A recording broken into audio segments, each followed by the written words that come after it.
রাজুর কথা বললে কোনো শেষ নাই।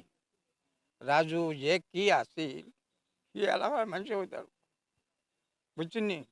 রাজুর কথা আমি মাতারি না, আমার চোখে বানিয়ে এত ভালো লোক, এত অল্প বয়সের ভিতরে সে যে ইজ্জত কামাই হইয়া গেছে, আমরা ইজ্জত পাইমু কিনা এটা সন্দেহ আছে। তার 3টা বাচ্চা আছে এবং তার বউটা গর্ভাবস্থায় আছে। সবার কাছে দোয়া করতেন। আর যদি কেউ সাহায্য সহযোগিতা করেন, আমার মাসুক মেম্বার নাম্বার দিচ্ছেন, এই নাম্বারে দিলে অবশ্যই আমরা এই ছেলেমেয়েরা পাইব। রাজু ভাইয়ের 3টে এতিম সন্তান আছে, বৃদ্ধ মা আছে, ওনার বিবি আছেন।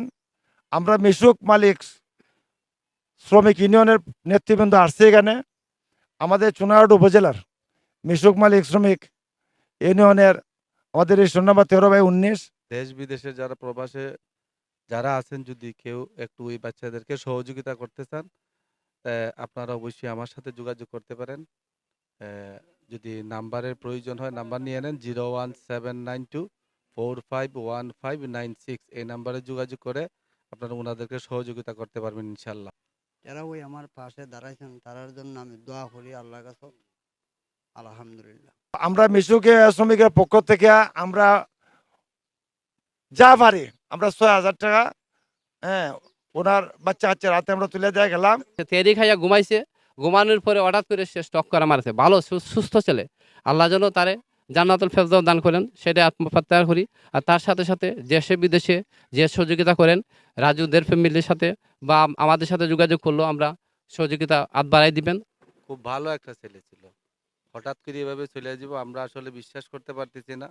তার 3টা বাচ্চা আছে, মেয়ে বাচ্চা 3টাই, আর একটা আছে গর্ভ। আমি আমার ইউনিয়ন পরিষদের পক্ষ থেকে আমি অবশ্যই ইনশাল্লাহ আমি কি একটা না একটা কিছু সুযোগ আমি দেওয়ার চেষ্টা করব, ইনশাল্লাহ দিব।